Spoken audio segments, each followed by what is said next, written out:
You're listening to the Gambling Gauchos, part of the Stake in the Plains Content Network, and the Dave Campbell's Republic of Football podcast feed. Just a couple of casino caballeros talking Texas Tech, betting on the Big 12 and beyond. Now, here's Kyle Jacobson and Rob Bro, live from the Cardinal Sports Center studio. Welcome to the Gambling Gauchos. I'm Rob Bro. He's Kyle Jacobson. A couple of winners, Major League Baseball winners today, sweeping the opponents, the Rangers and the Twins. Moving on, the Twins for the first time in 21 years, I think. 21 tries, whatever it was. Kyle can tell you. I tweeted this, but I remember in fourth grade, 2002, and so this is like prime Torrey Hunter, like he's the best defensive center fielder in baseball. I'm getting to the age where it's kid pitch and like you're starting to maybe play select and all-stars in the summer and all that, so I love baseball.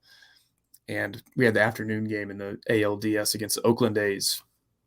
This is also while Bonds is, just ripping it to right field every single at bat. Just remember that era, like in the summer at grandma's house, watching Torrey Hunter Web Gems and Barry Bonds hitting it into McCovey Cove. Anyway, the Twins and A's had the afternoon game, game 5 of the ALDS. It was in Oakland. And I remember just like running home from the bus stop and getting home in time to watch the 9th inning. And I think it was LaTroy Hawkins, who's actually a mentor to Patrick Mahomes, former teammate of Pat Mahomes. I think LaTroy Hawkins put them away. And the guys that were on that team that I remember idolizing as a kid that, dogpiled on the mound, Luis Rivas, Jock Jones, Doug Minkiewicz. I guess, when I sort of fell out of love with baseball and quit paying attention, it didn't dawn on me that the next era of Twins baseball, like your Joe Mauer, Justin Morneau, that they never not only won a playoff series after that, never won a playoff game. Incredible. And like I knew we weren't a good baseball franchise making deep runs or thing, but it was kind of one of those things like, I remember going back to like a couple years ago when Rocco Baldelli first got us back to the postseason. I was like, wait, we haven't won in 16 games, and then it turned into 18 games. And so when they won game 1, I was like, well, at least we have that embarrassing statistic. Got the monkey in the back. We've got that off the tax rolls, so to speak. I was like, hopefully we don't choke and we can win this series and, take that step. And sure enough, they did. So we're just happy to be here.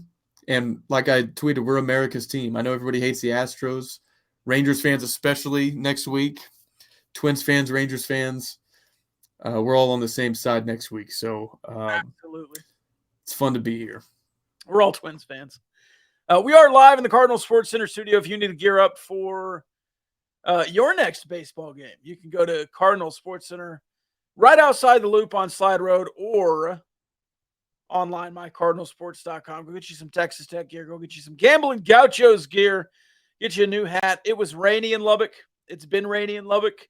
You might need a quarter zip. You can get one at Cardinals, either Texas Tech related or Gambling Gauchos related, and gear up for everything right there at Cardinals. MyCardinalsports.com, or again, right outside the Loop on Slide Road. It is Butt Week here on the show. I just talked to Cameron Stewart from Locked On Baylor. Of course, we're on the Republic of Football feed with Dave Campbell's Texas Football. He was nice enough to have me on the show. Lots of butt talk. I have a feeling that Baylor fans and Texas Tech fans both feel the same about this week. That, well, Tech's 2-3, we have a good opportunity. Well, Baylor's 2-3, we have a good opportunity. Who's right, Kyle? Who has a good opportunity this weekend? I think they're both right. And I'll get into some areas where they're both bad. And then some areas where we're bad, Baylor's kind of mediocre. And some areas where Baylor's really bad, we're kind of mediocre.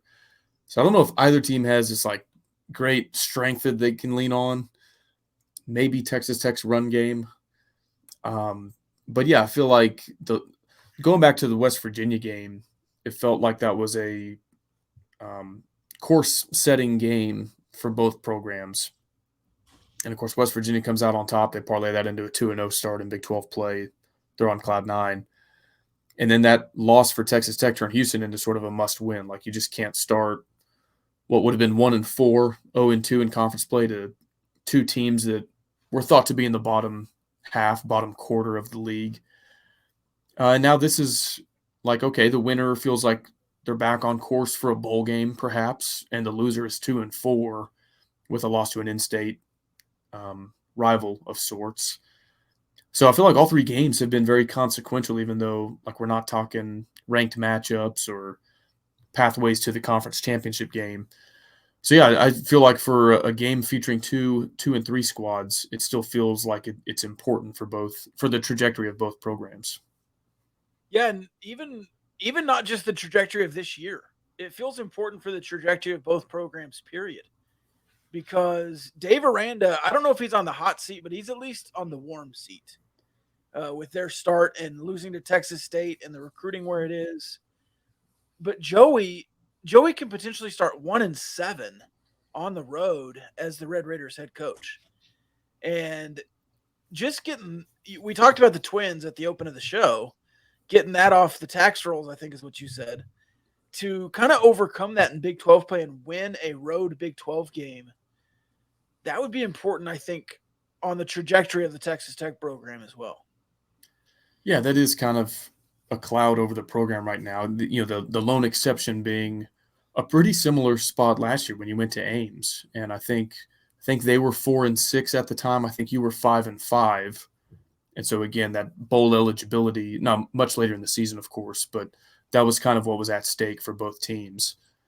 And you were, I think, 2.5 point underdog, so pretty close to a toss-up. And that's sort of been my one caveat on this discussion on, are you bad on the road?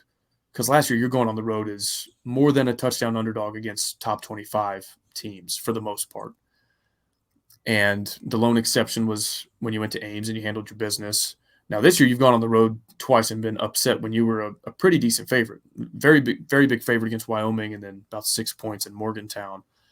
So you're back in kind of one of those toss-up spots where, okay, you don't have I don't want to say excuse, but you don't have the backstop of like, well, hey, we just went on the road in Manhattan and lost to the eventual Big 12 champion.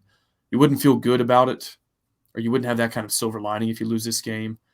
But if you win it, it's also not like, well, you just did what you're supposed to do because you were favored by 10. It's going to feel like a win that you have to earn that, is a notch in your belt, so to speak, and hopefully kind of sets you up to get rid of that narrative that you can't go on the road and win games like this. We're going to have Baylor expert Sam Bradshaw on tonight during the show today, whenever you're listening to this. I guess it's a podcast form. During this episode, we'll have Sam Bradshaw from Sikkim 365. We'll get the Baylor perspective. We're here for the Texas Tech perspective currently. Is it as simple as running the damn ball this week, just like it was last week? Because Baylor seemingly is not great against the run.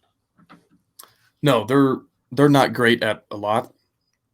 And I'm not like trying to take too many shots because I know what you are at 2-3 as well. I do think there's probably some truth. The more I've thought on this, that part of why Taj Brooks and to a lesser extent Cameron Valdez have been so successful on a per carry basis is that you're being selective. Like you're not running in obvious scenarios or, overdoing it, running into stacked boxes. It's all about finding the balance because you don't want to be so selective that you refuse to do something you're good at. And I feel like we were certainly leaning that way through about the Oregon game. But you also don't want to overdo it and beat your head against the wall and run into some bad looks. So I'm curious if we can find that balance, if we can still find a roughly 50-50 split, maybe up or down a few percentage points based on game flow and the looks you're getting. But can you stay balanced and run the ball even when they do kind of expect it and when you're intentionally trying to establish a run? But yeah, they're 100th or worse, Baylor is nationally, in yards per game allowed, points per game, as well as on a per play basis. So adjusting for tempo, they're 100th or worse in points per play and yards per play. They're probably better at defending the run than they are the pass, but that's only because they're absolutely dreadful defending the pass. They're 125th out of 133 in yards per pass play allowed on the defensive side. Now, this is probably inflated because UCF hit a couple of really long pass plays. They played Quinn Ewers in Texas. They've had a very explosive pass offense.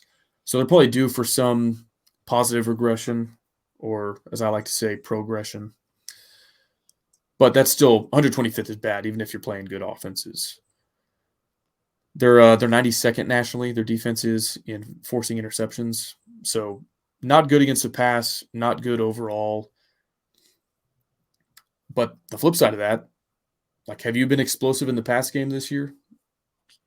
Absolutely not. No. And so is this something you can take advantage of? I don't know. You certainly hope you could. Before the season, if you had given me that sentence, I would have said, oh, absolutely. If Baylor's going to be 125th pass yards per play, you'll be able to exploit that when the time comes. But you're right. You've not been explosive at all. And that goes back to last year, where you didn't have a whole lot of explosive plays. And really, the only two explosive plays you had against Houston,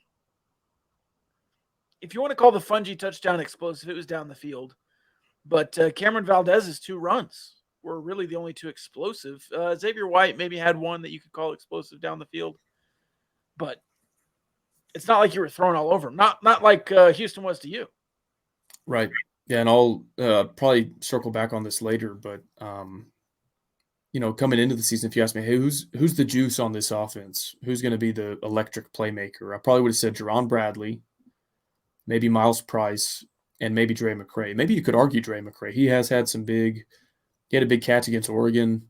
He had the special teams play. Has it translated into him being a huge downfield threat in the pass game? Not yet, but I think he's capable of it still. So that's something to monitor. And then the last defensive statistic for Baylor that stood out to me, an area that I think you can exploit based on, I've given this some thought as I've reflected on the season. I've hammered us for not having an offensive identity, and I still think for the most part we don't. But a component of our offensive identity has been very consistently aggression on fourth downs. We had the most fourth down attempts a year ago. I don't know where we are this year. It feels like we haven't been in as many spots where we needed to, or when it was feasible to. So maybe we're lower this year. But Baylor is 114th nationally in fourth down defense. They surrender 85% conversions on fourth down. So I know we talked about this a little bit, that Joey seems to be of the mindset like, well, if I can just get into fourth and manageable, then we're going to go for it on fourth down. And we were like, hey, you're allowed to get the 10 yards on third or second or first down. You don't have to get it on the last down available. But should we find ourselves in that spot, at least to this point in the season, Baylor has not gotten off the field on fourth down. So that might be an area where we're comfortable. And it certainly has been an option, like you said, in the first 2 years of Joey McGuire's tenure. Doesn't it feel like year three in some ways? Just because he was here so long recruiting year one, and you kind of have the Sonny Cumbie season where he has, the back half of the year, it feels like Joey was in charge, shadow running the team that year. But this is just year two. I think that's important to kind of point out in some ways, because you kind of had year three expectations this year before the season. And it's only year two. I think you're a year ahead of schedule on those expectations. But I wanted to point out, I don't think we did a good enough job talking about the young players who played in the Houston game. I wanted to talk about those guys because moving into the next 4 or 5 games, you're either going to burn a lot of red shirts or find an opportunity to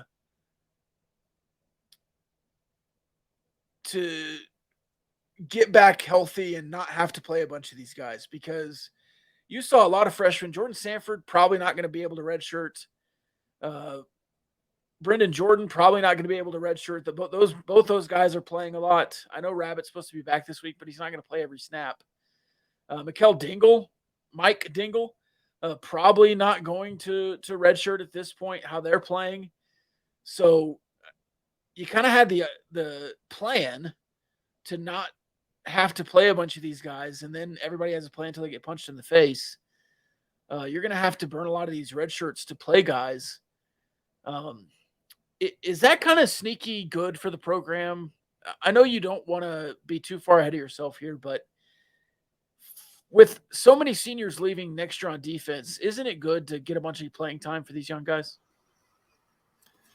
Yeah, I think a lot of people might not be ready to accept that as good news right now at 2-3 with, a tough toss-up kind of road game on the horizon on Saturday. But yeah, I think there will come a point later this year or 2024 when you go, man, I'm glad this is Mike Dingle's 15th career start instead of his 4th or, whatever.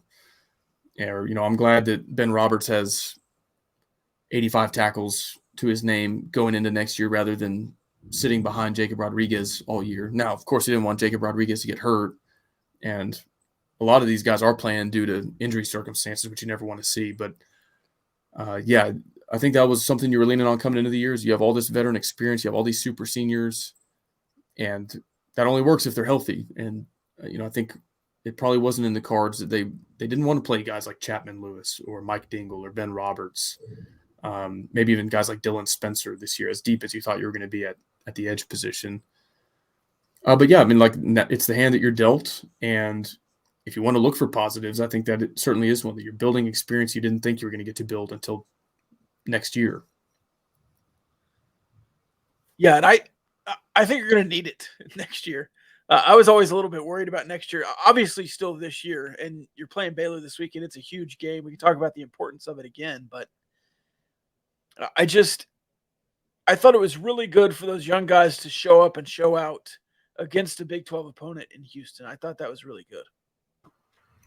I don't know if you can hear in the background the thunder outside my house, but it is incredibly loud. I hear it. When I got up a minute ago, I thought it was my dogs growling. I was going to go tell them to shut up, and I realized it's the thunder outside. So anyway, if you hear that, that's what it is in the background. We have Sam joining us probably in the next 10 minutes or so. Is it cool if I rattle off a few more statistics that I'm looking at? Let's do it. So we just zeroed in on the Baylor defense a little bit. And flip side of that, Texas Tech's offense. I'm happy to report we are now up to 97th nationally in run play rate on offense. We were down at, I think, 114 or something last episode. And you play a game where you run it on 60% of the plays, you tend to go up in a category like that. Baylor's opponents run the ball a lot. I think a lot of that is Baylor has trailed for the vast majority of this season. And so their opponents run it on 57% of snaps. Texas Tech runs it on 46% of snaps. That's a pretty significant gap. So I'll be curious in the post-game box score, win or lose, is Texas Tech's run rate closer to that 46 number or is it closer to that 57? And I bet, honestly, if you blindfolded me as to the final score and you told me what our run play rate was, I'd be able to guess if we won by a lot, won by a little, close game, or if we lost. I alluded to this, but if our run game has only been successful on a per-play basis because we're so selective, I don't think this is the game to try to get selective or get overly selective. Baylor hasn't been good at it. They're 109th nationally in yards per rush surrendered. So even if you're not getting like a perfect, ideal look, I think you still got to take those body blows, try to run the ball, try to stay balanced. And they're 114th in rush yards per game surrendered. So, they're very, very bad at defending the run. And as you know, our whole mantra is run the damn ball. So this seems like a good game for it. Yeah, absolutely. You know what it also is a good game for? What's that, Rob? Maybe a black plate special at Rahino Barbecue. You want to tell us about Rahino Barbecue? Yeah, you'll have to tell me about what the black plate special is. I am going to Waco, going to meet up with some friends from both Austin and Dallas-Fort Worth when we're there. But if you're watching from home, I would recommend going to get Rahino Barbecue. Now we got a night game, so you got to put it in the fridge if you want to eat it for dinner. But they'll be out there in Olton all day, Thursday through Saturday. And then the Rahino Market is open 7 days a week. Check them out at Rahino BBQ on social media, RahinoBBQ.com. Order ahead. We had a friend who drove down last weekend to Lubbock from Denver And he said he got to Olton like right in time because right after he got in line, there was 100 people behind him. So if you want to make sure they're not out of whatever you want to eat specifically, order ahead online at RehinoBBQ.com. It is the quintessential game day meal. They've been having a chicken fried steak special. I need to try the chicken fried. They also had a peachy pig. I know you're not a big pulled pork guy. They had the peachy pig baked potato on the menu today as their special. But it's not always you can go to a barbecue place and spend $50 on yourself. But at Regino, you get some specials and a half chicken or whatever else that is a little bit cheaper and or a sandwich. You don't have to break the bank at Regino. The best pulled pork sandwich I ever ate was actually prepared by a guy with a tattoo of Ron Swanson on his rear end. And of course, that ain't no line. That's a true story right there. Hang on. I just got a text message that might be important. Oh, no, never mind. It's not important. Yeah, I got it too. I saw Ross Dellinger, and I was like, do we have like Big 12 realignment here? What's going on? Okay. Let's talk Baylor's offense for a little bit. And before I get into this, I'm going to add the caveat that Blake Shapen, their starting quarterback, was hurt in, I think, about the third quarter of their season opener against Texas State. Missed the next 3.5 games until the UCF game last weekend where he played all 4 quarters. So if you believe that he is a huge upgrade at quarterback, which I do, based on what they had in his absence, these numbers are probably deflated based on him missing most of their games. But they are 87th or worse nationally in points per game, points per play, fourth down conversions, and red zone scoring. They're actually like mediocre to slightly above average in yards per play and yards per game. They just can't finish drives. Like if you looked at their box score, you'd say, okay, yeah, we threw it okay, we ran it okay, but it's not translating to points. Our Texas Tech's defense is actually decent in yards per play surrendered. I think we're top half in the country, maybe 50-something. I forgot to write it down. But we're really bad at getting off the field on third and fourth down. And I think we remember that in Laramie. We remember that in Morgantown. And in the first half against Houston, for sure. I mean, I think they started something like 7 for 8 on third down, that's tough to win against. We're also really bad in the red zone. And they're bad at finishing in the red zone. So that's one of those areas I'm like, okay, we're both really bad at that. Something's got to give. They actually run the ball less than you do. And again, I think this is mostly a matter of game script, game flow. They've been trailing besides their game against an FCS opponent, like even Texas State, they were losing wire to wire. And so I think they've been playing catch up, and that's inflated their pass share. But in an ideal world, I think certainly Jeff Grimes' offense wants to run it more than they throw it. And then, of course, last weekend against UCF, they come back from down 35-7. So they're probably throwing it on every play, more or less at that point. But yeah, they're 110th nationally right now in run play rate on offense. They're bad at running the ball. They're 106th nationally in yards per carry and 101st nationally in rush yards per game. Some might recall that I put their running back on fraud alert watch. We never got all the way to fraud alert because I was like, hey, they have nothing coming back on the offensive line. They got 2 portal guys from BYU. The other 3 have never played a snap of college football. And that seems to be a real issue for them. I don't think they're great in pass protection. They're not getting the push in their run game that 2021 Baylor team that won the Big 12 had.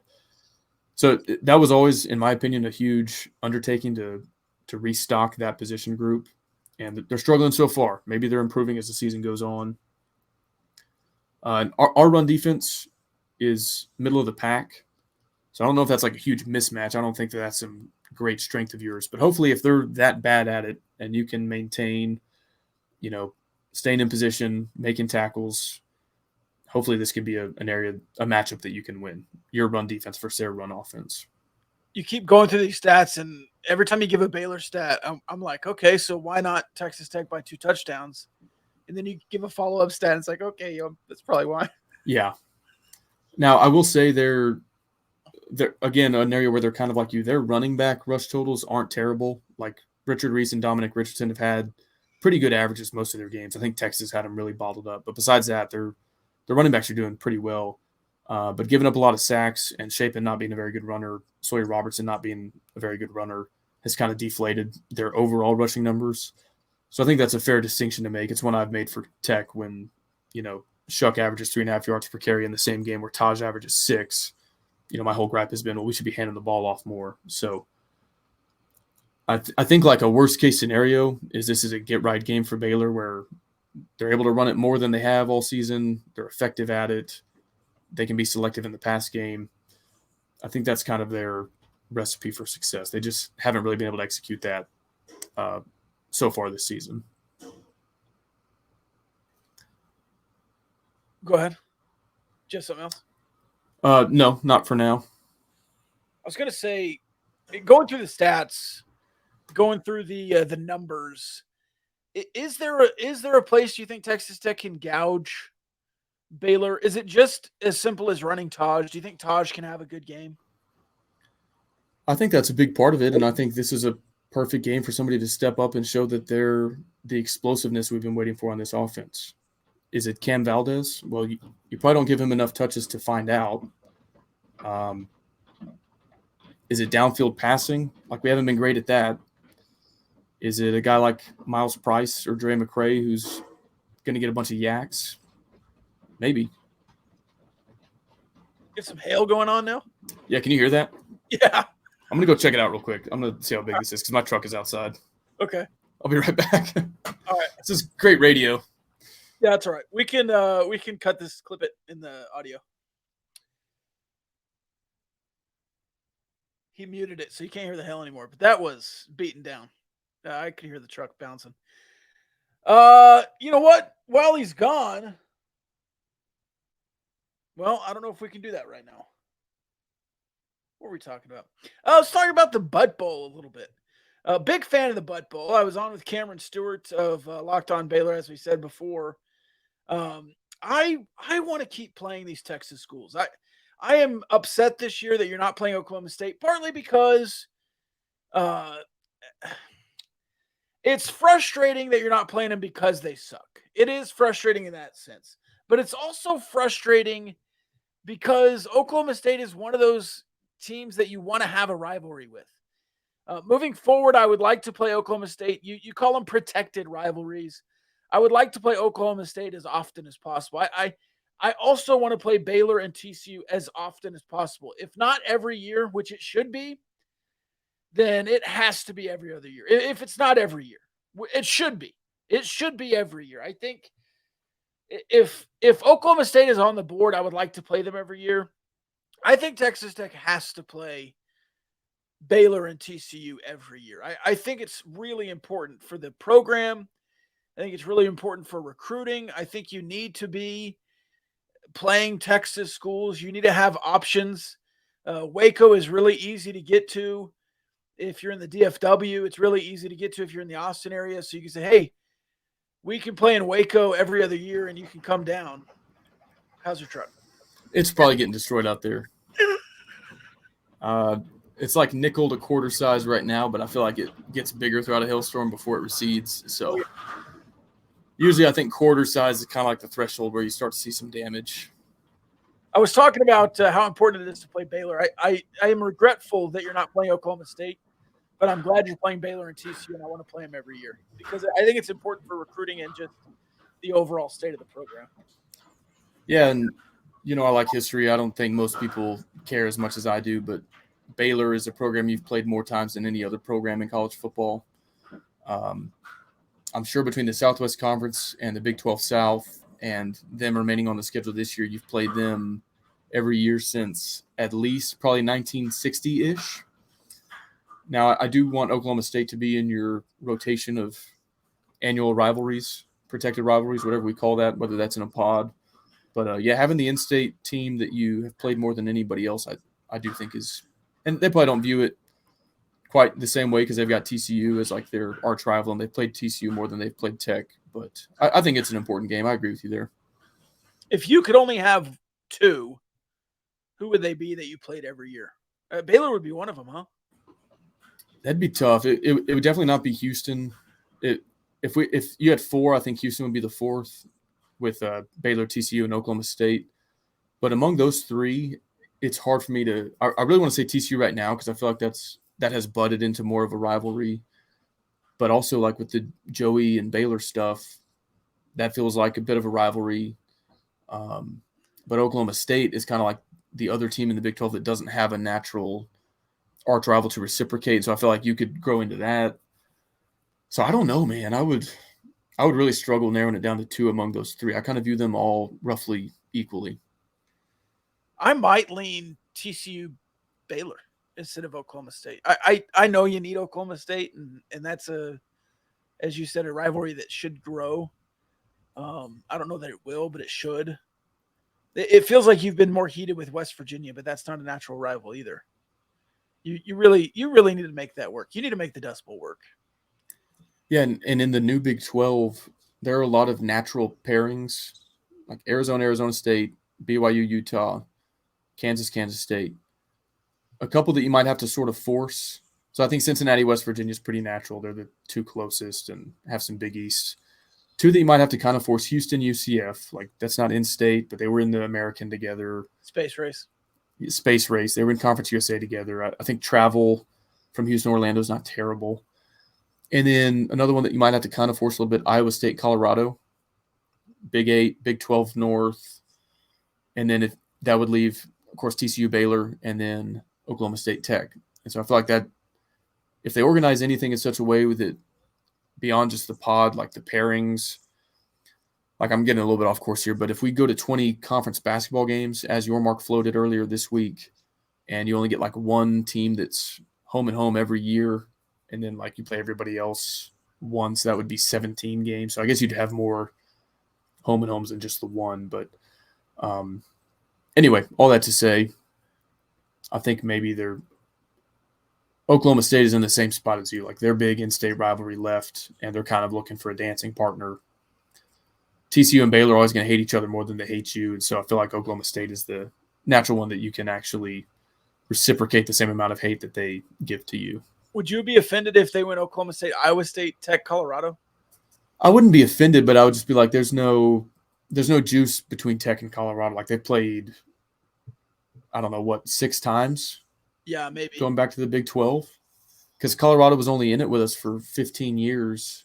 And with the division rotation, you only played them half the time in that 15 years. It would be super fun when Prime was there. Yeah.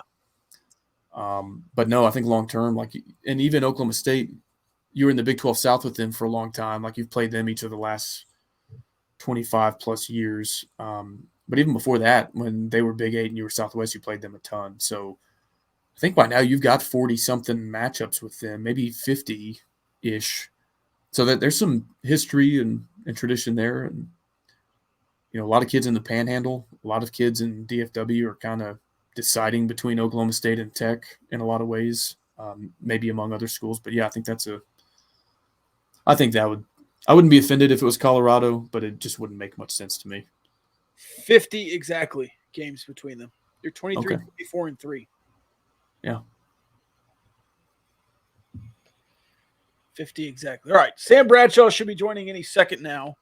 Any kind of final thoughts on the Texas Tech Baylor game from an analytical perspective before we get into Sam? Yeah, a couple other miscellaneous stats. We give up 25 yards more per game in penalty yardage than Baylor does. And sometimes penalty yardage is not necessarily the total amount, but the spots where you get them. Like, Jerron Bradley's false start in the first half against Houston had no impact on the game whatsoever. But your defensive holdings on 3rd down in Morgantown might have made the difference between a win or a loss, or at least getting to overtime. So that's got to be cleaned up. 25 yards is a big difference, in my opinion, especially if those are like 2 or 3 separate penalties at key spots. And we only had 1 against Houston, so hopefully you're improving there. Baylor is 33rd nationally in time of possession. Tech is 125th. Now, I realize it's not our goal or our aim on offense to hog the ball and eat up time of possession, but I think that some of Joey's comments sounds like he's coming around on having longer drives and staying on the field, having an eye toward, instead of just going as fast as you can, doing things like flipping the field position, giving your defense a breather. So, again, if Baylor's playing the kind of game that plays into their hands, I think they're running the ball better than they have most of the season. They're not having to throw it as much. And what goes along with running the ball successfully is eating up clock and maintaining time of possession. So I think a lot of these are kind of related and intertwined. We'll give a score prediction later, but don't you feel like this game could go 6 different ways? It could be a 17-13 game. It could be 48-39. It could be an old school Big 12 shoot 'em out 56-56 just because both defenses sometimes struggle. Of all the scenarios, what do you think will happen most likely? I'll save it for my final thoughts and my pick and my score prediction. But tell me this, like, this isn't crazy to think that Baylor could play their best game of the season. They've shapen back. He's shake the rust off against UCF. The momentum of coming back from down 28. Like, they're totally on course to play their best game of the season on Saturday, right? Oh, yeah. But wouldn't you argue Texas Tech is too? Yeah. You say the exact same thing. Say, okay, different quarterback. The offense looks a little bit better. They're figuring out their run-pass balance. They just won a Big 12 game by 21 points after coming out of the gates 1-3. Like, I could make that argument very easily for both teams that they're both primed to play their best game of the season on Saturday. And that could unfold where they both do it in the same game, and obviously one team still has to lose. So I don't know what that looks like. I could also see either team laying a dud or laying an egg because they've both played several bad games throughout the season against lesser competition. So, and anything in between wouldn't surprise me. Like, they could play with their best game of the season. You could lay another egg and they beat you by 24 and vice versa. Like, maybe after 60 minutes of us, we're like, what road struggles? Like, we just pounded a in-conference, in-state team into the dust. I'm not saying that will happen, but like, I could, for a game that the spread is like Tech -1 some places, Baylor -1 some places, I have no idea how it's going to turn out. And I could see either team blowing out the other if the game goes a certain way. Yeah. All right. As we await Sam Bradshaw, do you want to talk about the Big 12 schedule a little bit in basketball? And then get back into the Baylor game? Sure. Going off memory here, your Big 12 opener is in Austin, right? Well, I was talking about the future schedule, but we can pull that one up too. What future schedule? The potential to play 20 conference basketball games. Somebody was asking. Oh, yeah. Not in the mailbag, but in the Discord. I'm all for it. I think that gives every team in your conference a greater strength of schedule than they would be able to achieve with an 18-game conference schedule. I mean, you could go in a 20-game. There have been 7-11 teams with a 7-11 conference record in the old Big 12 that made the NCAA tournament as like a last four-in kind of team. I think you could easily go 8-12 in a 20-team format and make it if you're net ranking and all that, and you have enough quad wins. And so you are like, Texas has had a pretty good basketball program. You're taking on some teams like UCF and Utah that aren't going to be quad one games unless they kind of change their program trajectory, but that's okay too. Like, it's okay to have a little bit of reprieve during what is otherwise just a 3-month meat grinder of a schedule. Like, it's okay to play 1 or 2 quad 3 games in conference play, right? It's not going to kill anybody. But yeah, like if you're at 16 teams playing a 20-game conference schedule, I could totally see you going 8-12. If that's like the 11th place team in the conference, I could see them getting into the. Oh yeah. Like, we've always with these bigger conferences, like a 14-team Big Ten, it's always like, okay, are they going to be a 9-bid league, a 10-bid league? With 16, I think you could be, if the cards fall exactly right, you could be a 9, 10, 11-bid league, which is crazy. Yeah, but that's the way it is in the current Big 12. Like, 10th place or 9th place most years is probably not a terrible basketball team. Like, it's a basketball team that if you made them the 11th seed in the NCAA tournament, they're probably kind of a tough out and causing problems. They just don't have the resume to get in. So, yeah, there might be some cellar dwellers, but even then, if teams 13 through 16 are cellar dwellers, I think team 10, 11 is still like a totally legit NCAA tournament contender, especially if you're playing 20 conference games. Yeah, I could easily see this conference being 12 deep. And maybe not 12 in the tournament, but 12 strong. 12 strong games. And then you get a couple of teams that aren't as good. But even the teams that haven't looked good in Big 12 play, like take Iowa State, who went to the Sweet 16. They started 3-11 or something in Big 12 play, finished strong, and then got to the tournament because of their strong finish and got to the Sweet 16 just because the Big 12 is harder than everywhere else. Yeah, and so from the business side of this, there's always been this whisper of the Big 12 taking the basketball media rights deal separate from football in 6 or 7 years whenever your next deal is up. Let's do some quick math. Right now you have 10 teams, and they play 18 conference games, right? That's 180 conference games, but that counts both teams playing, so we're going to divide that by 2. That's 90 Big 12 games that you can sell to the TV networks, plus your conference tournament and all that. With 16 teams playing 20 conference games divided by 2, that's 160 games of inventory. And so, and good inventory, like Kansas, Arizona, Baylor, Texas Tech. I think that, and just like all your existing, when they're up, Iowa State, Oklahoma State, Kansas State, like these are all teams that this century have Final Four runs, Elite Eight runs at minimum. You're going to have East Coast, Central Time Zone, Mountain Time Zone. Still trying to figure out how Arizona works. I don't know if you have Pacific Time Zone, but that's a ton of inventory to sell to the TV networks. I don't know how much the 10-team Big 12 with, 90 games of inventory, 80 games of inventory, whatever it was, what that would go for on the open market. But just the sheer volume, going up to 160 games of inventory, I think could be incredibly valuable. And I think maybe more conferences are going to start thinking that way. It's massive. And look, you have a good enough inventory right now to take it and split. You have, with Arizona and Arizona State and Colorado, and Kansas and Iowa State and Kansas State and these basketball programs, Baylor, West Virginia, you have some legit top to bottom access here. Oh, in Houston, I forgot about them, but they just went to a Final Four 2 years ago. They were a 1 seed this past season. It's crazy. And so from the business, I feel like that's what I'm viewing everything on basketball for the next 6 or 7 years. Is what is this going to look like when we get to, if you have 160 games of inventory, that it's got to be worth something. I know that pound for pound, it's not as valuable as football. And everyone has always said that football is 90% or 95% of the, okay, but that's before we nearly doubled our basketball inventory that's available to the networks. And before we got into 3, maybe 4 time zones. So I love exploring that as an option. And I think it'll benefit the teams on the court and their odds to make the NCAA tournament. And it should also benefit you from a TV media rights business standpoint as well.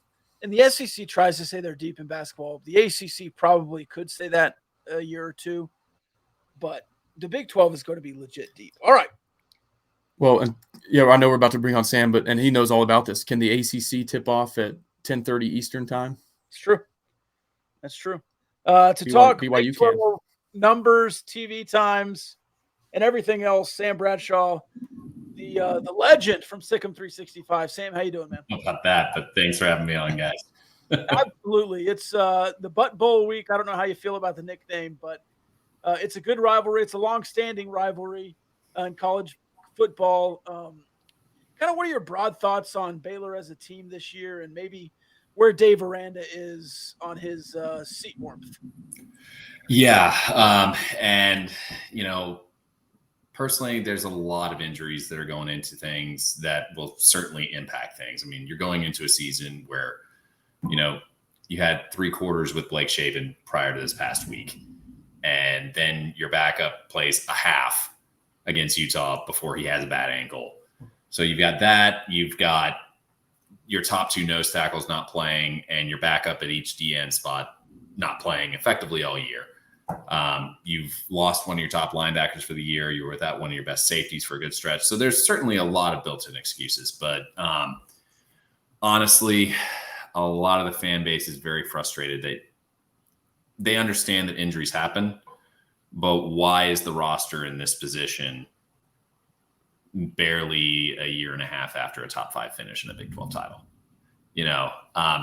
And there's a fair amount of understanding that with Matt Rule campaigning for NFL jobs his final year at Baylor, as opposed to hitting the recruiting trail as hard as he otherwise would, basically betting it on himself if he's still at Baylor that he's going to be able to close the deal with some higher level guys. But when he heads on, that leaves a gap. So, there's a certain understanding that took place, but there's also the understanding that Dion just brought 80 dudes to Colorado to fill gaps.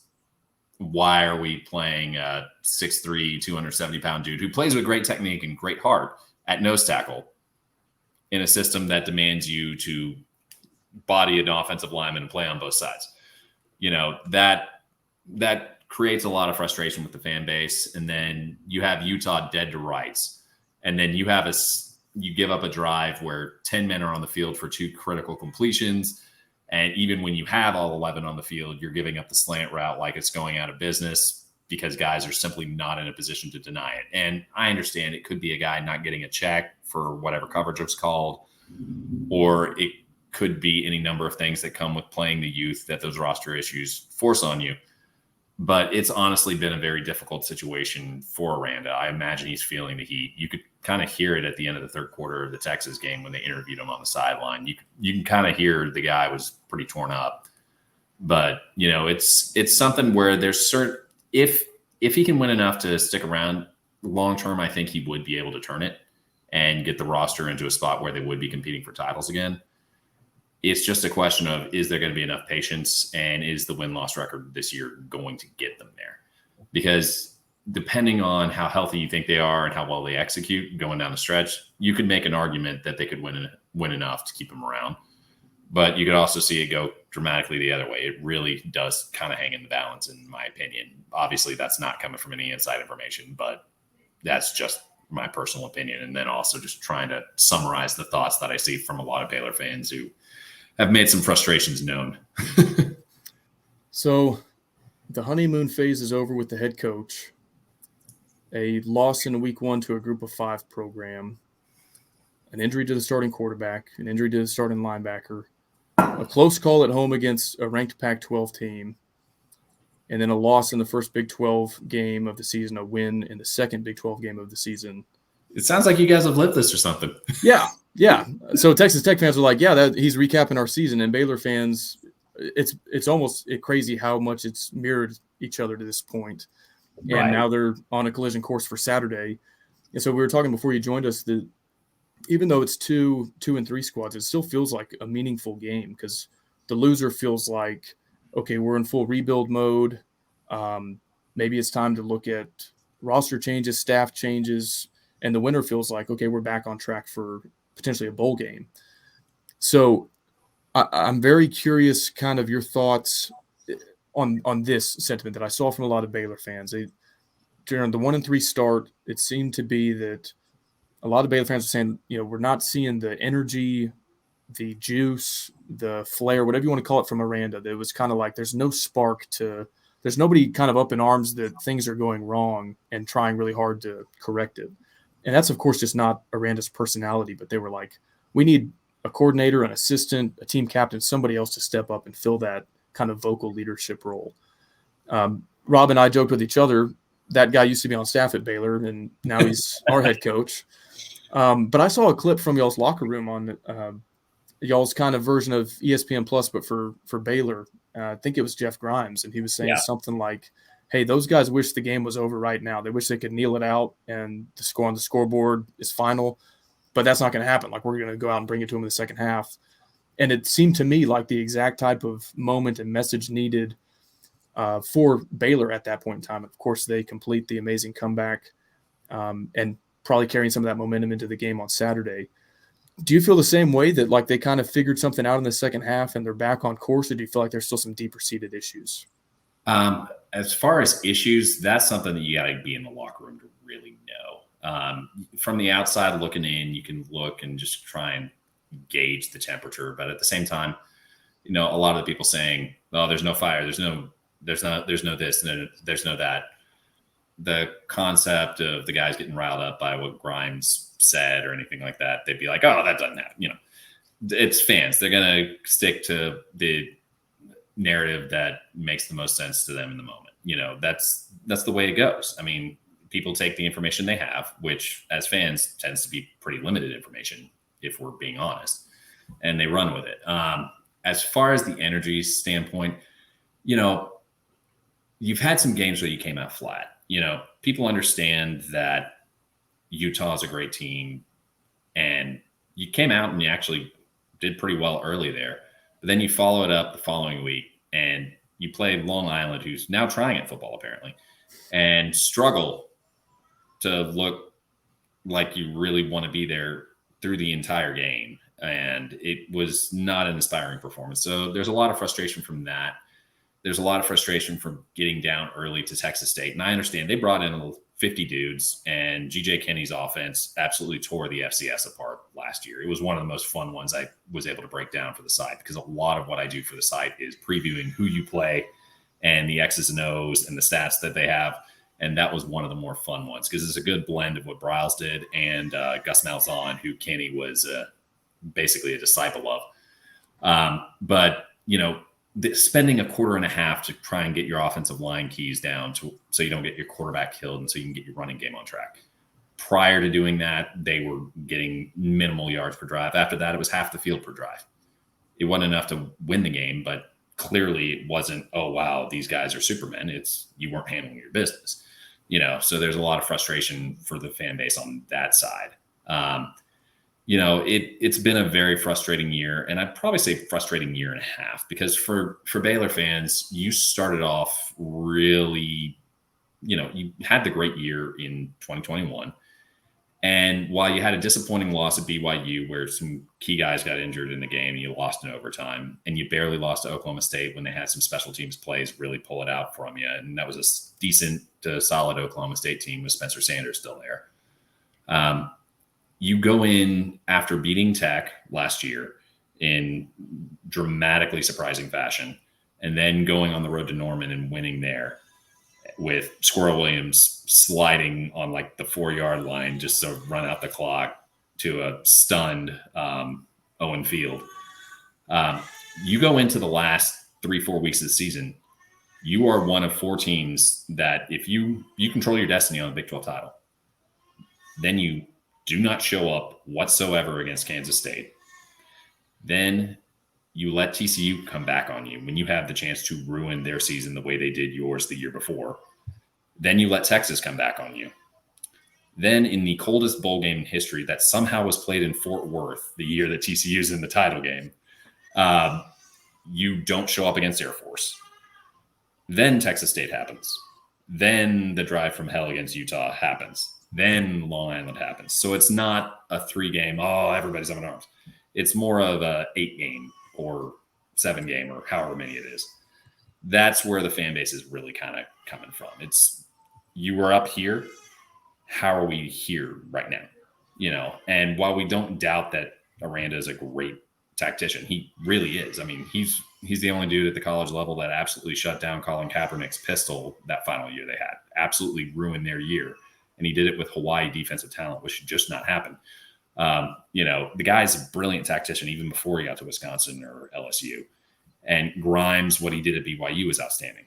You don't doubt these are good coaches. You don't doubt that they have an idea of what's going on and how to fix it. But how are you here, and how did you mismanage the portal and roster management to get you here?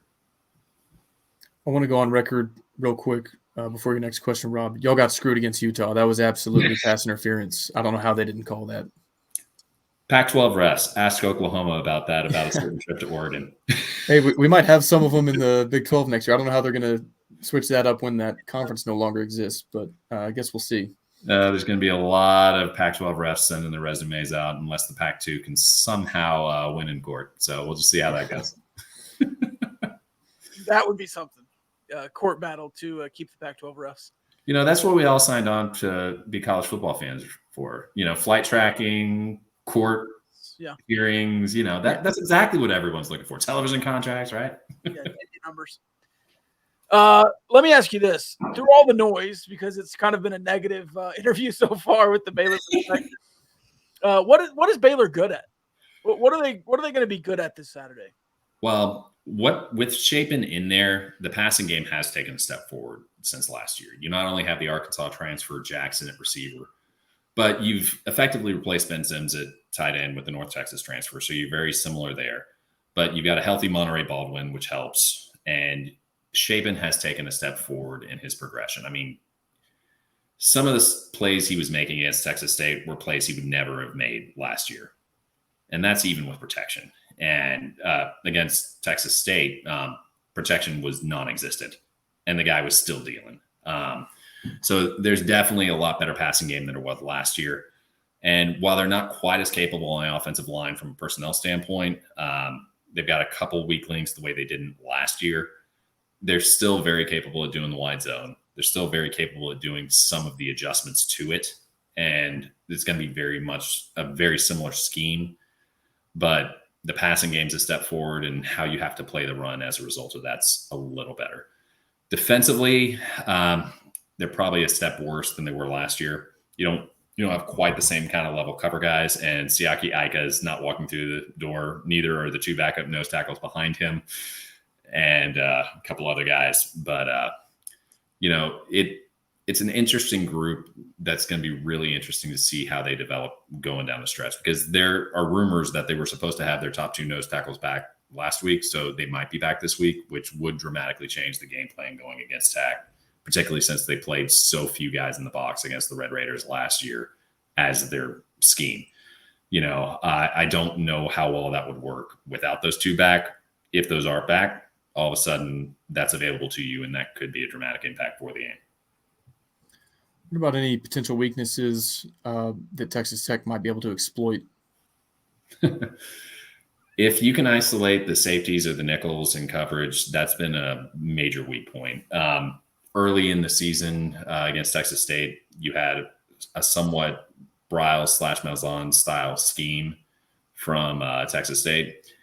And they had a Washington State transfer who was a really good route runner lining up in the slot. And they would do slot fade right at those safeties and right at those nickels over and over again, anytime that Baylor would load the box and single up.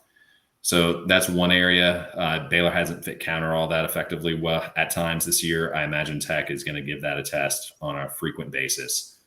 And then some of the sweep series and wide receiver sweeps and quarterback sweeps that Long Island got their only reasonable offense from is another thing that I expect people to do. They did a good job clamping down on some stuff that hit on a lot of those weaknesses against UCF in the second half, because UCF in that game, they had a good drive early, but other than that, most of their offense was two explosive plays. They had a switch route among the slot receivers where you had 3-over-2 with the nickel, with the linebacker, and one of the safeties. And the nickel just let the switch route run by him. And then they gave up the edge on a sweep, and it was either the nickel or the safety who didn't clamp down. That's like 130 yards right there and 2 touchdowns. But after that, I think after that, plus the one quality drive they had early in the game, you're talking like 7 offensive points from then on. So it really was boom or bust on UCF's side, whereas Baylor was methodically moving the ball most of the game. They just weren't cashing in early, and they were able to cash in late. Now, both teams obviously had a fumble return for a touchdown for over half the field, which dramatically impacts things. But I tend to view that as offsetting when both of them have it. And if anything, Baylor was more in field goal range than UCF was. So point swings is probably favoring UCF at that point. So on Baylor's coverage of the slot position, Texas Tech gives several different looks. We'll go empty with 5 wide receivers. We'll also run 2 tight ends. I'm sure you know this from your scouting, but we do have a 6'9", 270-pound tight end named Mason Tharp. Yep. He's a mismatch for just about anybody. Just anybody of that size would be. Do you think you'll have a nickel corner or safety trying to cover him, or a linebacker try to cover him? Do you think that's a matchup that might be one to watch? I think they'll probably treat him similar to how they did last year if they can hold up in the front to do it. Because last year, what they would do is they'd use their front 4 or front 3 to really allow them to play a minimum number of linebackers in the box so that they could devote guys to coverage and make Baron Morton earn it down the field or whoever else was in there. because all three quarterbacks ended up coughing it up during that process. And it worked out really well for him. Obviously, you don't have Siaki Ika. You don't have the backups at the DN spots. How well is that strategy going to work? So how they're going to cover Mason Tharp, really, for me, it's more derivative of, can you hold up in the run against those gap schemes, against potential quarterback run, and against those RPOs? Can you hold up against that in a way that allows you to give them help, or is it something where you're going to have to isolate them? And if you're going to have to isolate them, there's going to be some mismatches there. So, I could see it being very similar to last year, or I could see it being a lot more boom or bust, the way the Texas Tech's defense plays a lot of man and is willing to risk the big play in order to be more aggressive with it. It really depends on how is that front going to hold up and who do you have available.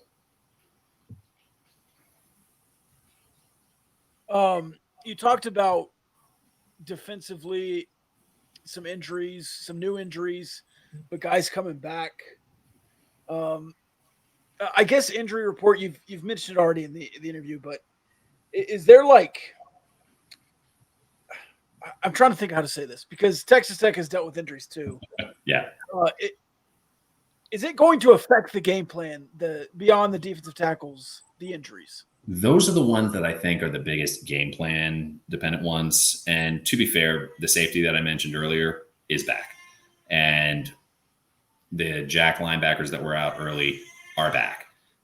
So a lot of the defensive injuries, with the exception of Mike Smith, who was a transfer in at linebacker, who's now out for the season, he's gone. But apart from that, it shouldn't be a major schematic issue other than the D tackles. Because they afford you something that you otherwise wouldn't have, that allows you to take pressure off of what has been a potential vulnerability so far. But yeah, that's kind of where it stands on the defensive side. But one injury to take note of is the deep snapper apparently injured his ACL or his knee in some capacity during last week against UCF, which actually came to be pretty important down the stretch as they were kicking field goals. Yeah. Was it a freshman coming in who'd never done it? I'm not up on that one detail, but it was something along those lines for sure. It was definitely not the seasoned vet coming in.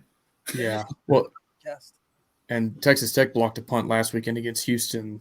To my eye, I'm certainly not any kind of special teams ace, but looked like they had sort of an Aussie style punter with a really slow release. And I guess we saw something, we got there in time. And it's one of those elements of the game fans don't think about, but a tenth or 2/10 of a second on the snap, getting 15, 16 yards back to the punter can make all the difference. So maybe that is something to watch.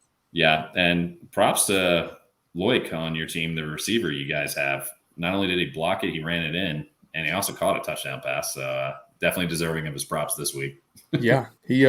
That's his second game with a special teams touchdown. He had an onside kick recovery against Ole Miss that he ran right past him in the bowl game. So he's making plays on special teams. Well, great thoughts on Baylor. I think you've added a lot of insight to our preview episode here. We are a sports gambling adjacent podcast. I know you mentioned that you might not be super sharp on the picks. You'll fit in very well here. So if you have a few more minutes, we'll go around the horn in the Big 12 and just pick every game against the spread. Yeah. One thought on the game before we move on to that, though. Okay. Baylor's offense, as I mentioned before, they're based on the wide zone. They have some complementary plays to it. Tech actually did a pretty good job limiting the wide zone last year when they got in the tight front, where you have somebody head up on the center or in the shade off the center, but you have the 2 4-eye techniques on the inside shoulder of the tackle. When they were in that alignment, those 2 4-eye guys on the backside, they were really able to limit the cutback because they could get off the ball quicker typically than the backside tackle could potentially cut them off, or they would occupy the line to the level that one of those linebackers would scrape over clean. When you had that kind of look, you're talking like 2.6 per carry at that point. But the problem is when they weren't in that alignment, Baylor was able to run pretty effectively with the wide zone for pretty big yards per carry. But it was very rare that it happened. But you guys, with that kind of tight alignment, you guys gave up around 9 yards per carry off of a complementary play, because those guys that were in the 4-eye they'd have the tight end pinned down on him, and then the tackle and the guard would pull out onto the outside, and that little toss play, because the wide zone's intending to go opposite where the back's lined up.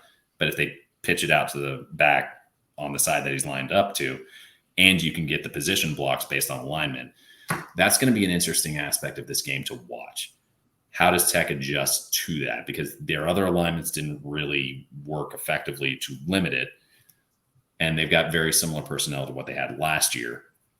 What do they do to compensate for it? Do they go with tight and then do something in the secondary that Shapen's going to have to counteract? Or is it something where they go with a completely different front entirely?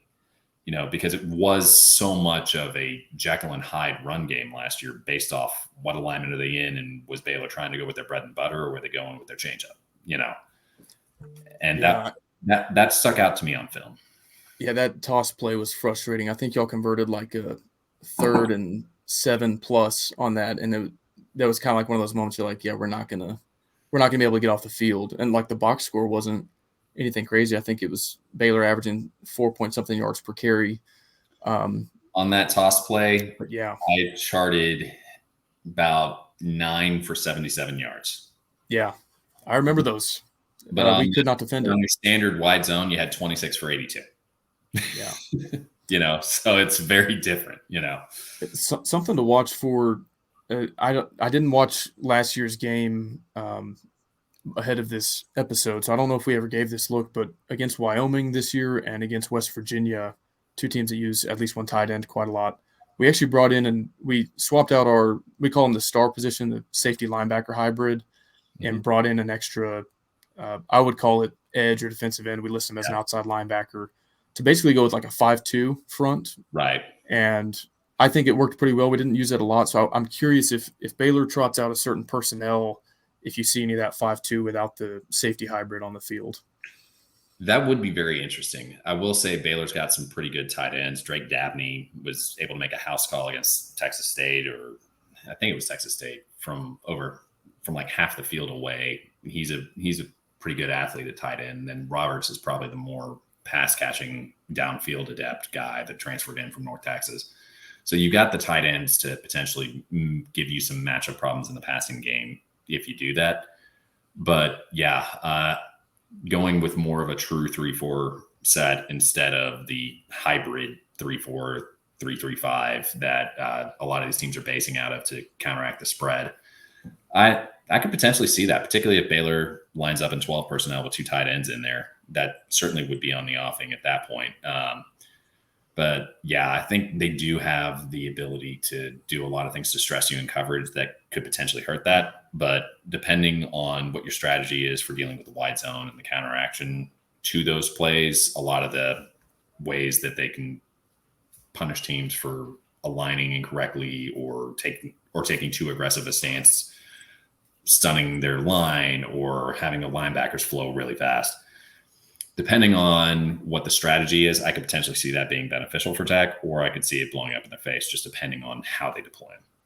Yeah, I also, with guys like Monterey Baldwin, I don't know if it's wise to take speed off the field, to take a safety off the field and replace him with a outside linebacker, defensive end type. That's the whole chess match, is you punch, counter punch based on personnel and all that. So anyway, I'm curious if we see that personnel package from Tech if Baylor's using multiple tight ends. It wouldn't surprise me. And probably the best description of Baylor's offense came from then Ole Miss DC, DJ Jerkin, who's now I believe he's at A&M now. And he compared it to Mike Leach's air raid, only it's more run-based, where it's not necessarily they do this one or two things. It's a kind of web of plays that fit together. So it's not necessarily that they've got a philosophy to kind of spread the ball around and attack every aspect of the field laterally. It's just they do it with the run, whereas Leach is throwing it 60 times a game. Right. Yeah. Well, like I said, great insight there. I think that is going to help our listeners kind of understand what to expect on Saturday a lot better. Rob, you ready to make some picks? Let's do it. I've got them pulled up. We actually start on Friday night. Got Big 12 action on Friday. Kansas State goes to Stillwater. The Pokes are 11.5-point underdogs. Sam, any feel on this game? I'm just not buying Oklahoma State until I see that offense produce against a top caliber opponent. You look at the yards per drive they put up in a lot of their games. None of them have really been all that great if it's been if it's been a football bowl subdivision opponent.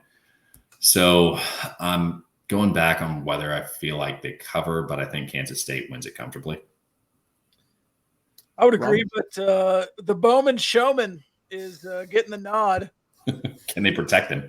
Oklahoma State's doubling down on the Showman being out there. So now I think Kansas State wins comfortably. Do they cover? I'm not sure. It's going to be a close one, but they'll win by at least 10. I think Oklahoma State, as bad as they are, they have a game this year in Stillwater where they don't go away quietly and maybe even pull off the upset outright. But kind of like Sam said, I don't know if I can predict that or pick that to happen until I see it. So 11.5 is a lot of points, but I'll pick the Wildcats to cover. Saturday morning, we have the last Big 12 Red River rivalry showdown shootout, grudge match, brawl, whatever you want to call it. OU 6.5-point underdogs to Texas. Game with obviously Big 12 title implications, college football playoff implications. Sam, your thoughts on the 6.5 there? Yeah, I've got to go with Texas here. Oklahoma's running a variation of the old Bryles offense with Bryles' son-in-law, Jeff Levy, calling the plays. And while Oklahoma's really been able to light up a lot of the defenses they've played, Cincinnati was able to slow them down. Iowa State's kind of not going to provide the same kind of matchups in the trenches that Texas will. So they give you some vulnerabilities that the Longhorns won't. I feel like the Longhorns have the guys in the box to really slow that run game down without having to devote extra bodies. So you're not going to have as many easy shots. Obviously, it's not going to be anything like last year because Oklahoma's not going to be trotting a tight end out at quarterback. Yeah. But I think the Longhorns cover. And, it's something where neither one really is faced the kind of schedule that you like to see, because I don't feel like Texas's defense has been all that tested, but I feel like that part of their defense is going to hold up against Oklahoma. But, I mean, who have they faced offensively? Bama, people are wanting to fire the offensive coordinator. Baylor, I mean, we were an injury ward going into that game and didn't have Shapen. And even if we did, it would have been tough. I'm not saying it would have changed the outcome, but it certainly would have given us a better picture of where Texas is at. And, I mean, I know Wyoming's a better team than people give them credit for, but they're not exactly lighting up the scoreboard like USC, and then you've got Rice. I mean, and then Kansas didn't have Jalen Daniels. And while it was impressive to hold Jason Bean there, it's not the same. And it wouldn't have changed the outcome, but it would have given us a better picture of where they're at, I think Texas will lose a game this year, but they won't lose to Oklahoma. Give me Texas to cover. I don't think it's going to be 49-0 again. That was a special thing last year, but I do think that Texas will win. I think Texas is a better team. I've not been impressed with Oklahoma so far this year. I lean Texas. I do think they're more battle-tested. I know Alabama's offensive struggles are very real, but there's something to be said for going into Tuscaloosa and winning that high profile of a game.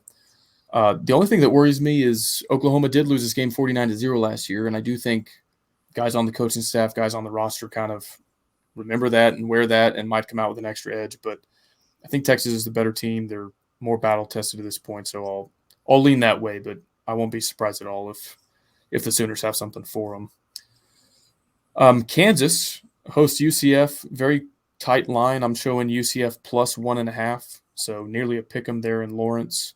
Sam, do you have any thoughts on this one? You've seen one of these two teams. Yeah.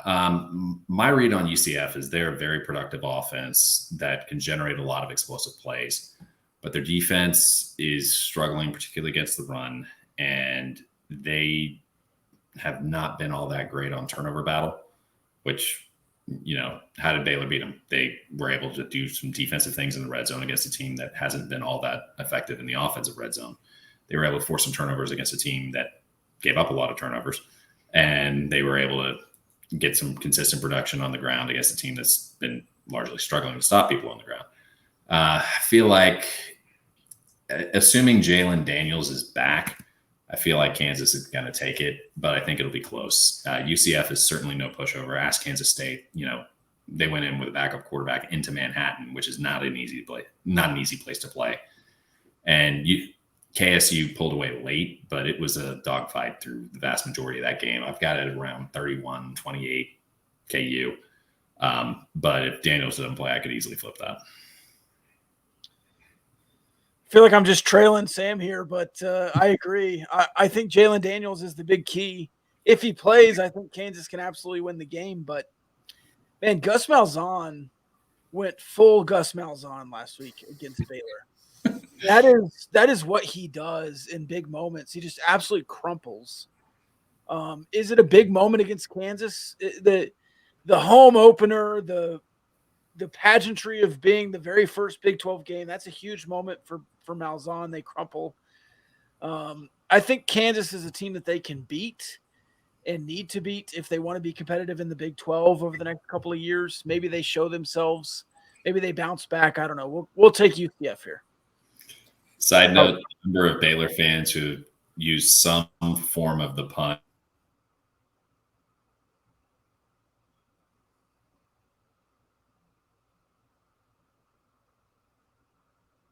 Rob, did you lose him? Yeah, I did. Crap, I'm back. There you Oh, okay, there he is. Yeah, I'm back. But yeah, the number of Baylor fans making puns about ruining their fiesta has been amazing over the last week. It is funny. This isn't going to last forever. I feel like when Texas and OU left, the remaining schools kind of banded together in a way they hadn't before. And it is fun to sort of play big brother to the newcomers. And the newcomers still have not beaten a legacy Big 12 school. I think UCF is tired of hearing about that, and I think they beat Kansas. So I'll take the Knights plus 1.5. Would never bet on this game without knowing who's playing quarterback for either team, because I think there's some question about Plumlee as well as Daniels. But I think this is the week that a newcomer finally knocks off a legacy school. This is the only opportunity for the newcomers this weekend. So if they don't do it, then we've got another full week of that storyline. TCU coming off the loss to West Virginia as 13 or 14-point favorites was the closing line. They are giving 6.5 to Iowa State in Ames. On this one, I remember the Kenny Trill TCU team. I think they went up to Ames undefeated as like 10-point favorites, or maybe it's like 8-point favorites. And that was back before Iowa State started winning a little bit under Campbell, and I thought, oh, this is a cakewalk. And Ames kind of is Ames sometimes. So I'm weary, but I'm going to take the Frogs, honestly, kind of as a little bit of an emotional hedge, because I hope that they're not that good. But I could totally see Iowa State making this a really tough game on them. But I'll pick the Frogs to cover the 6.5. I'm going to pick the Frogs as well. I like Iowa State as a program. I think they've done a great job building to where they've been. But, you have unexpected departures right before the season. I don't think they're firing on all cylinders. And I think TCU's just got a better roster right now. And I think it's going to bear fruit. And unlike the game you referenced, the kind of drop 8 dime is a little more advanced in the offensive defensive game of cat and mouse. And I don't think the Cyclones offense is mature enough at this point to really counter it. And to be fair, both teams are running variations of that defense. So you're really kind of debating the offenses and how the personnel fits. I think the Frogs probably cover there. What time is the game? It's a night game. Ooh. Give me Jack Trice at night. They're due. This is a spot. We thought last week was a spot, but we both pick Oklahoma. This is a spot for TCU to go down in Ames. They are wearing the Jack Trice uniforms, and the bad news is it's on Fox Sports 2, so nobody's going to be able to see it. Hopefully there's pictures somewhere on the internet of those uniforms, because I was excited when they rolled those out. Last one, save the best for last, the Butt Bowl. I saw this open like Baylor -1. I'm showing here on the Action app, Texas Tech -1.5. Let's call it a pick 'em, and we'll just cut to the chase and ask you for your score prediction and maybe how you see the game unfolding before it arrives at that final score.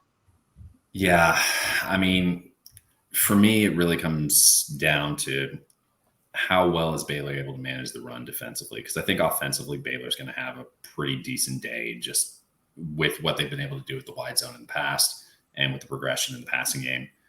Tech's got a good defense, but I feel like schematically Baylor has some advantages going against DeRuyter.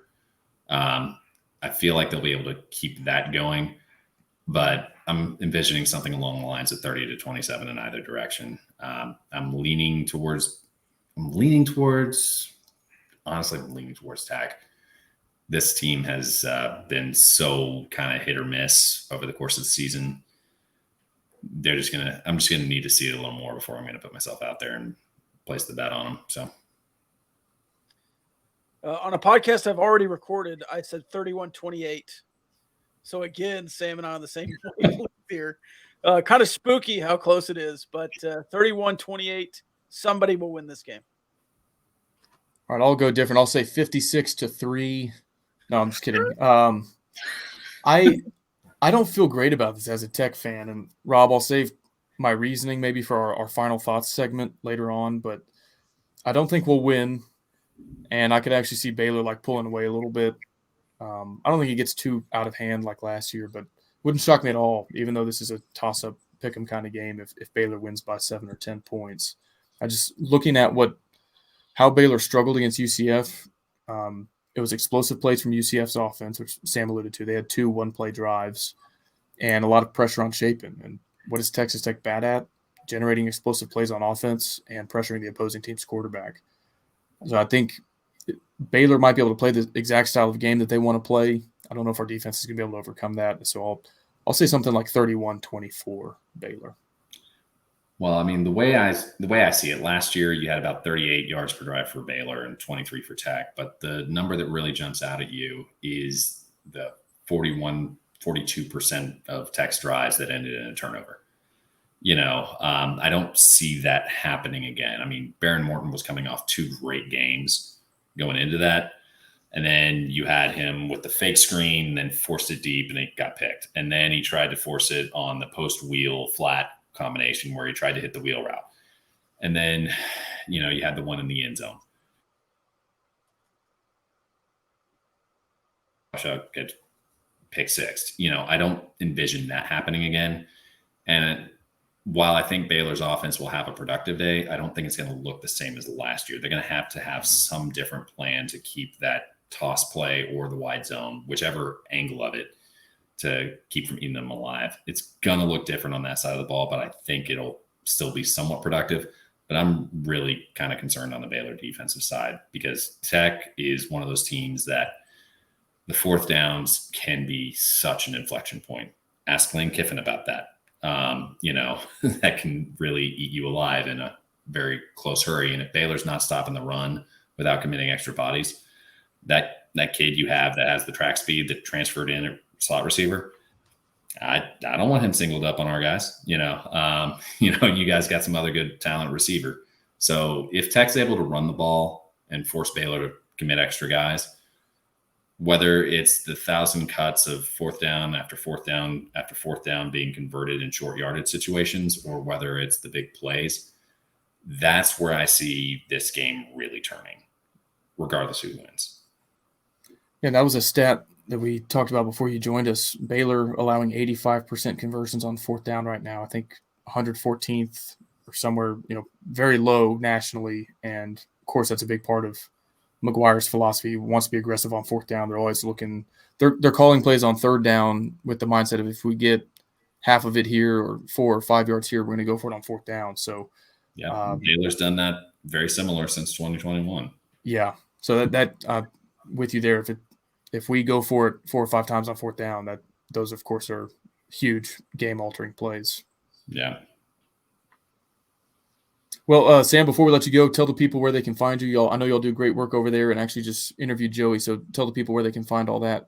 Yeah, I contribute to sikkim365.com, and a lot of my stuff's on the premium section there where I'm previewing who we play. And then during the off season, I'll do a lot of stuff on realignment and television ratings, TV windows, whenever all that mess is going down, just with different schools changing conferences. Are they not? And the business side of it that unfortunately is taking a lot of rivalries off the table, but is still very, very interesting to follow in its own right. Well, thank you so much for joining us. We appreciate it. And will you be at the game on Saturday? Unfortunately, not going to be able to make it down, but I'm definitely going to be watching, and definitely very intrigued as to this matchup. It's one of those that can be very season altering for both sides. But after this week, best of luck to the Red Raiders. Yeah, thanks again for joining us. We appreciate it. Appreciate it, Sam. All right, that was Sam Bradshaw from Sikkim 365. We've made our picks. We've talked about the game. You ready for a Matador Transit mailbag? Let's do it.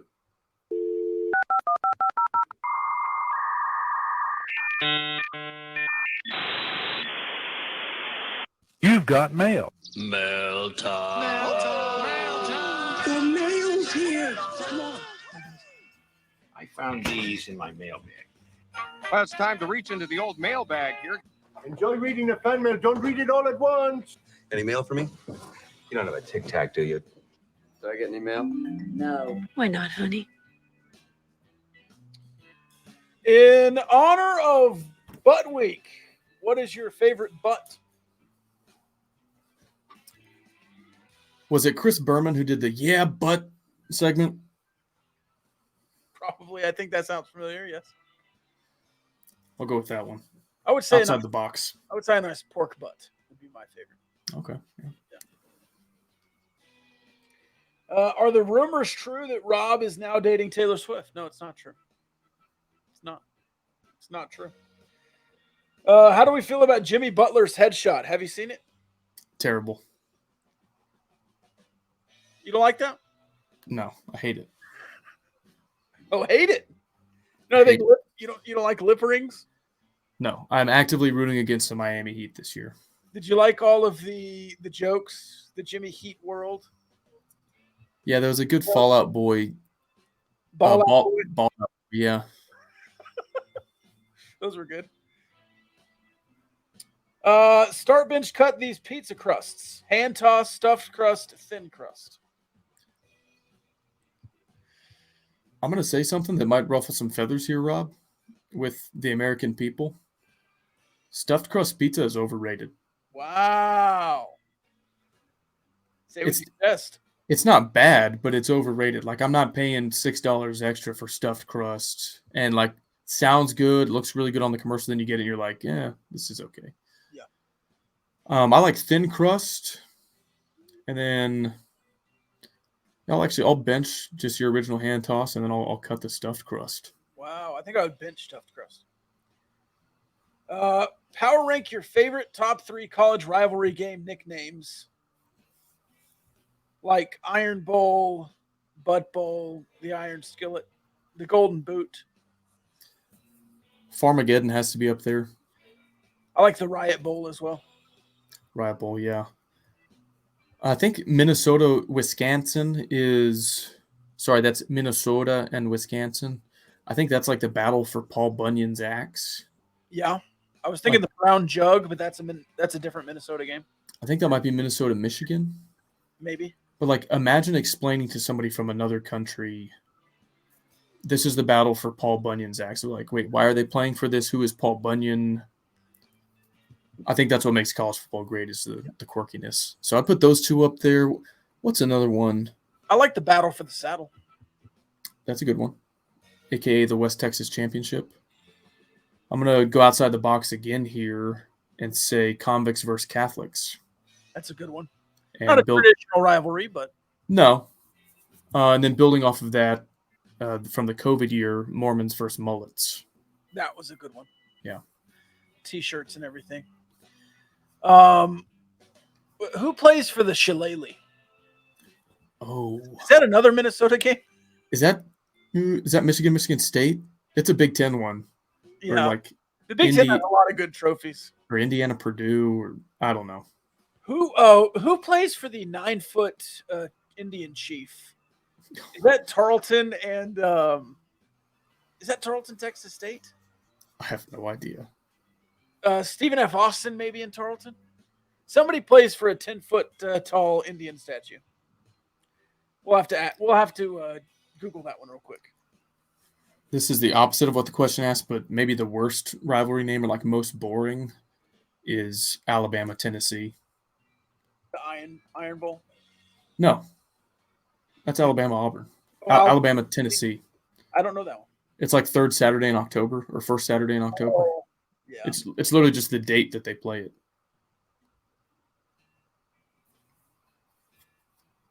Sorry, I'm trying to Google the trophy. Chief Cato. Stephen F. Austin is currently holding Stephen F. Austin's Chief Cato. Northwestern State and Stephen F. Austin, Chief Cato. It's a 9-foot Indian. Okay, so that's Nacogdoches versus Natchitoches. Is that right? Yeah. So there you go. Northwestern State leads the all-time series 45-28-3. Wow. But Stephen F. Austin beat him 41-7 last year. All right. Glad we cleared that up. Which player and position group has been the biggest disappointment so far? Put you on the spot here. Biggest disappointment. So this is relative to expectations. Yeah. I'll say edge rushers. Has to be. Especially because Joey said that was a better group this year than last year. If they had managed expectations and like if I had known that Isaac Smith was going to be out back in like June, which isn't when his injury occurred, and they had said like, hey, we're taking a flyer on this backup from Syracuse rather than saying, hey, we brought in this NFL guy and Miles Cole is actually going to be better than Tyree Wilson, then I would have tempered expectations.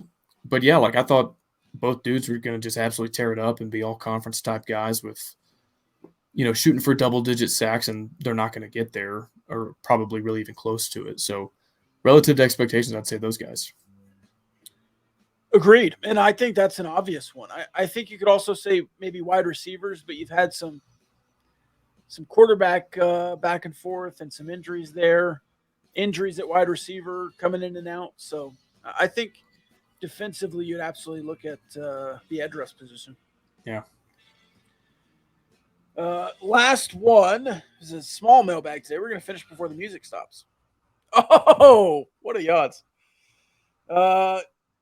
Start, bench, cut, soccer, volleyball, softball. I'm assuming this is women's sports at Tech. I would probably go, soccer and volleyball is close for me. I'll probably give the nod to volleyball and then bench soccer, but it's very close. And then cut softball. I've just, for some reason, never really gotten into softball. Maybe it's because they have the male equivalent, whereas like we don't have a men's soccer team or a men's volleyball team. But yeah, I don't know. Maybe it's because the field is so small. Playoff softball is really, really fun. Softball's fun, but I would put the other two over it. I like volleyball and soccer probably more than softball. I mean, that year, I think maybe 2018, 19-ish, when we were in that LSU regional, that was fun. Yeah. So, yeah, like I know it can be entertaining when it's kind of at the highest level there for sure. Final thoughts? Yeah, everybody wants to kill the bear. Nobody wants to hold the axe. So I'll label my keys to the game, or I'll name my keys to the game holding the axe this week. Okay. Touch on some of this with Sam, but I'm curious if we do roll out that 5-2 or 3-4, whatever you want to call it, but a true 7-man box rather than playing with a star position. Against what Baylor wants to do and what he was talking about, some of those wrinkles they add with the tight end, kind of off their base outside zone run game. Wonder if that could be effective. And what that would probably look like is having Bradford and Hutchings in the game, of course, and then, like, let's say it's Linton and Cole at the end spots, adding a data ray instead of CJ Baskerville at star or something like that. Again, we saw that against Wyoming, saw it against West Virginia when they were using tight end personnel. Wonder if we see that on Saturday. As far as like other matchup stuff, my next key to the game is it's time for somebody on offense to be explosive. Taj Brooks, as good as he is, his longest carry this season is like 30-something yards. And you don't really need more than that from him. Like, I will take gashing them for 8 or 12 all day long. But what Baylor is apparently vulnerable to is the big play. And, like, you don't have big play offense. It's kind of Cameron Valdez, but he has, 10 touches all year?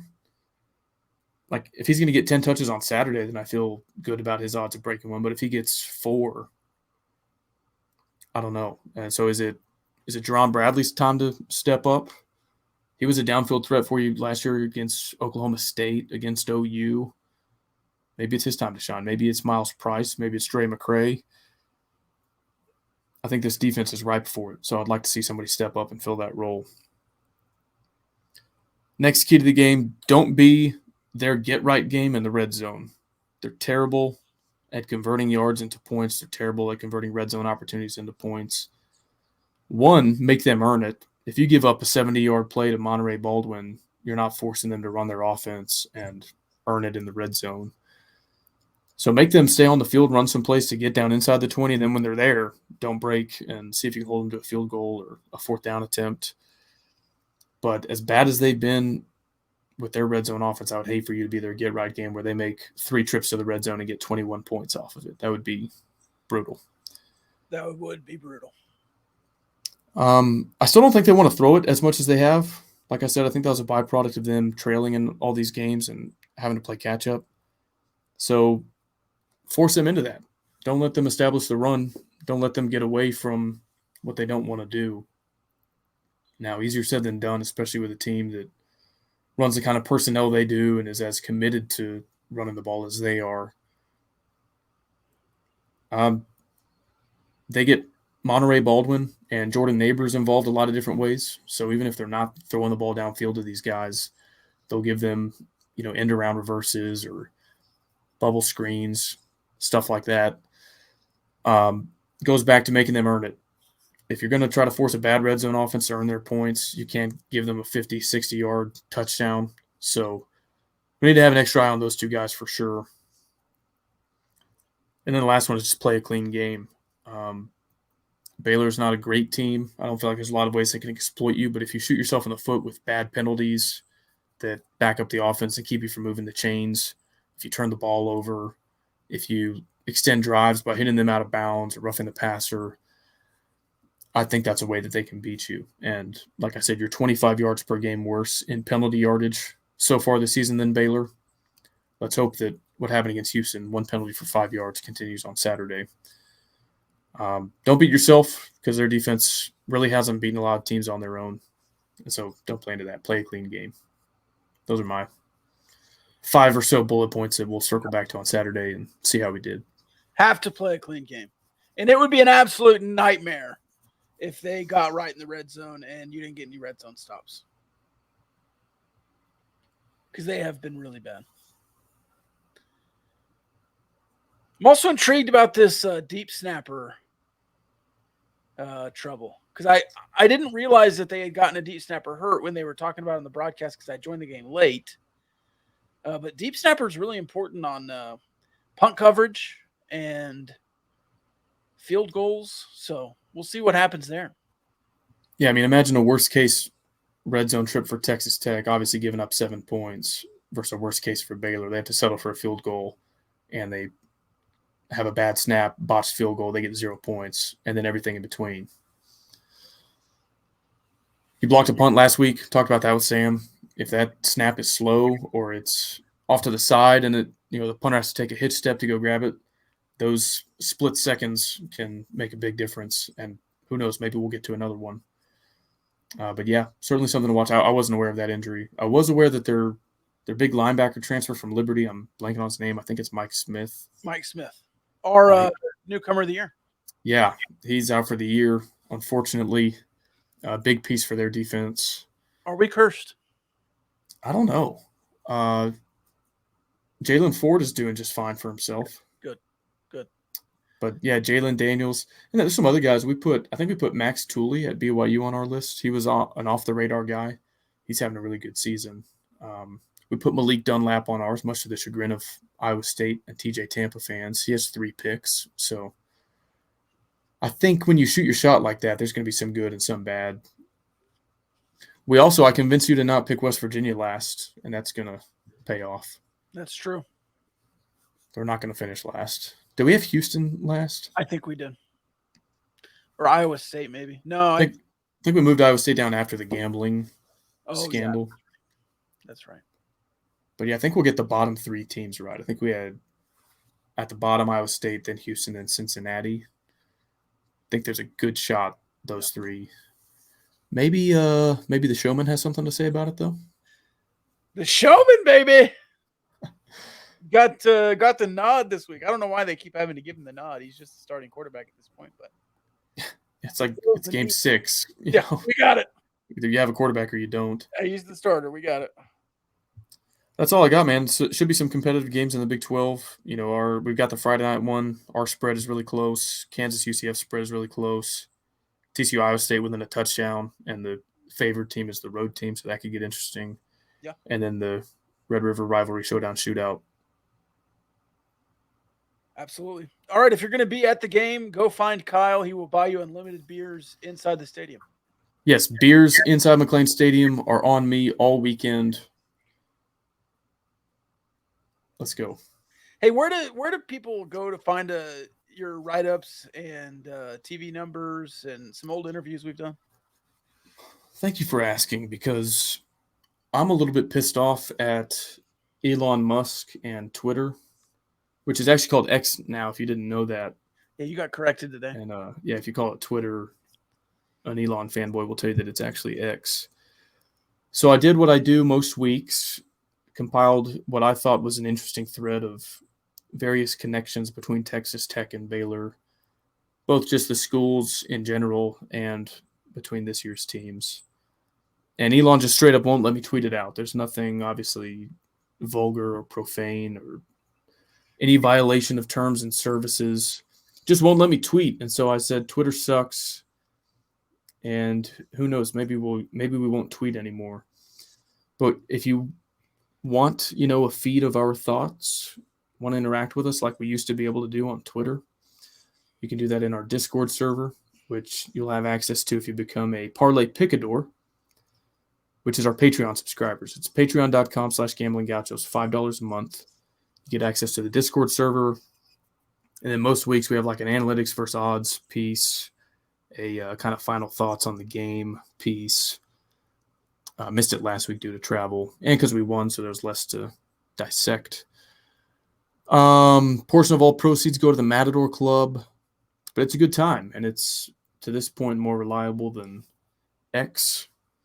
So maybe we'll put the 6 degrees behind a paywall this week, and until Elon can figure it out, we'll just do it there. Figure it out, Elon. I feel like you and I, we put out engaging content on social media. We're trying to help you. We probably bring users to your platform, bring eyeballs to the platform. You would think that would be something that he would want to encourage and facilitate on his platform, but maybe not. And so we'll go to a different platform if we have to. If we have to. Threads it is. Threads. No, Patreon. Sorry. Yeah. We'll do it on Patreon. So yeah, be a Parlay Picador. We have 85% customer satisfaction rate. It's got to be at least. That's pretty good. Yeah. Certainly are some negatives, but I think it's all positive there. So we were kind of joking earlier about free beers at McLean. That would kind of press my budget. You get 1 free beer at McLean, but unlimited free beer if you're a Parlay Picador. I will buy you, if you're a Parlay Picador, I'll buy you up to probably 20 beers before they cut you off at McLean. Nice. I'll buy them for your entire friend group, family, section, if you're a Parlay Picador. Good. Yeah, you're so generous. I know you to be a generous man, but I mean, look, we're making $5 a month off these people, $4 and something cents after Patreon gets their cut. We have to do something generous with the money. So why not buy every person in the stadium as many beers as they want? Yeah. So just go find Kyle. He'll be in red. Yeah, I'll be in a tech shirt and tech hat. Yeah. Maybe even a gambling Gauchos hat. Maybe. All right, that's all I got. Love y'all. Go Twins. Go Rangers.